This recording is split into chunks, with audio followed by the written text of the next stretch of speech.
সালাম মিডিয়া আমাদের সঙ্গেই থাকুন। আমাদের দেশে যারা মনে করে যে মেহেদি দেয়া না দেওয়ার মেয়েরা পা দিতে পারবেন এই জন্য রসুল দাড়িতে দিয়েছেন, তারা আসলে ভুল বলছেন। রসুল্লাহ সাল্লাম দাড়িতে মেহেদি দেননি।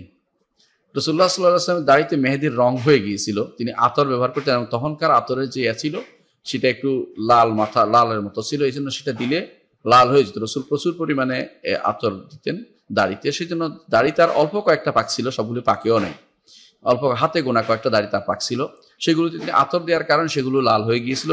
তো সাহাবীরা কেউ কেউ মনে করছেন মেহেদির কারণে হয়েছে। রাসূলুল্লাহ সাল্লাল্লাহু আলাইহি ওয়াসাল্লাম মেহেদি দিতেন না। এর প্রমাণ হচ্ছে আয়েশা রাদিয়াল্লাহু আনহা বলছেন যে তাকে বলা হলো যে আপনি মেহেদি দিবেন না, বলছে আমার হাবিব অর্থাৎ রাসূলকে উদ্দেশ্য করছেন, তিনি মেহেদি রংটি পছন্দ করেন না, মেহেদি গন্ধটি পছন্দ করেন না, এই জন্য রসুল নিজেও দিতেন না, আয়েশা রাদিয়াল্লাহু আনহা দিতেন না। তো তাদের মেহেদির প্রয়োজন হতো না, সেই জন্য মেহেদি দেয়া না যায় আমি বলছি না, কিন্তু মেহেদির গন্ধটা অনেকটা সহ্য হয় না, সে দিবে না।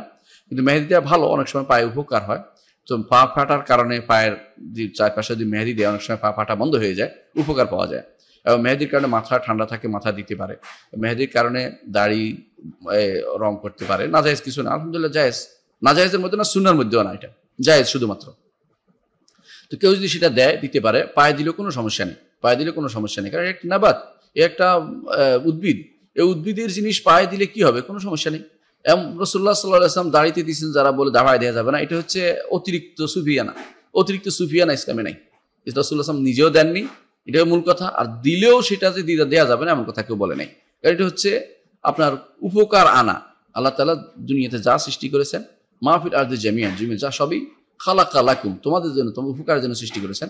সেটা যতক্ষণ পর্যন্ত সরাসরি নিষেধাজ্ঞার মধ্যে না পড়বে, এটা যে কোনো মানুষ সেটা ব্যবহার করতে পারবে, ততক্ষণ নিষেধাজ্ঞা বা ক্ষতিকর জিনিস পরিণত না হবে। এই জন্য সেটা আপনি পায়ে দিতে পারবেন, কোনো সমস্যা নাই।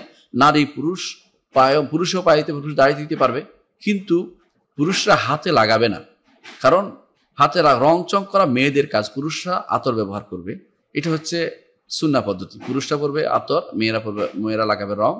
সুতরাং এটাকে যেন উল্টাপাল্টা না করা হয়। অনেকে বিয়ের সময় দেখা যায় সারা শরীর রং তিনি মেহেদি দিয়ে বসছেন, এটা আসলে সুন্নাহ সম্মত পদ্ধতি নয়, সুন্নাহ সম্মত পদ্ধতি নয়। বুঝতে পারছেন জিনিসটা? আশা করি বিষয়টা পুরুষরা দিবে না, মেয়েরা দিবে, মেয়েরা বেশি বেশি করে মেহেদি দিবে, রং করবে, আলতা লাগাবে, কোনো সমস্যা নেই। তবে যেটা ওইটা লাগাবে না যেটা তার প্রলেপ পড়ে যায়, অর্থাৎ যেটার কারণে পানি ঢুকে না, এমন কোনো প্রলেপ দিতে পারবে না। আর যেটা পানি ঢুকে সাধারণ, সেটা দিলে সমস্যা নেই, সেটাকে দিলে কোনো সমস্যা নেই। কিন্তু যেটাতে প্রলেপের মতো পড়ে যায়, পানি ঢুকবে না, অজু গোসল হবে না, সেটা মেয়েরা দিলে উঠেই ফেলতে হবে অজু গোসলের আগেই।